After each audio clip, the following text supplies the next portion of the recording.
So what's happening in Mali? Hey yo, what's good, what's poppin', it's your girl Lulu, and today we're going to be talking about what's happening in Mali, since it's been in the news a lot recently.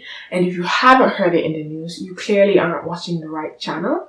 I recommend Al Jazeera. So before we get into this video, make sure you guys click that like button, click that subscribe button, click any button that will help a sister out. Thank you very much. So let's get into this video.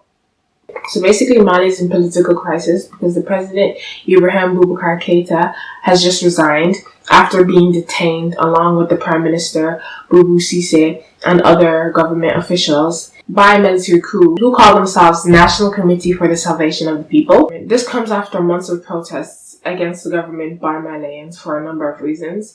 The government has been blamed for the crippling economy and for failure to control armed conflicts by groups associated to Al-Qaeda and so on. There has also been an increase in tensions between the Dogon and Fulani ethnic groups. So on March 26th of this year, the opposition leader Soumaïla Cissé was kidnapped along with other members of his team days before the parliamentary elections. Until this day, nobody knows where they are. Like, nobody. So on election day, which was long delayed, there was trashing of polling stations, officials were abducted, and there was a mine explosion, which is such a coincidence. The second round of votes in April were disrupted in the north and central region. So on April 30th, the Constitutional Court overturned results for 31 seats in Parliament, which gave the president, or shall we say former president, a wider stronghold in government. This sparked massive protests in the country because people were tired. So on June 5th, thousands of people gathered to protest in Bamako against the government, which was led by Mahmoud Dicko. It's reported that there have been at least 14 deaths and over 300 injuries. People continued to protest until August the 18th, where soldiers basically kidnapped the president and the prime minister, while the crowds were literally cheering them on.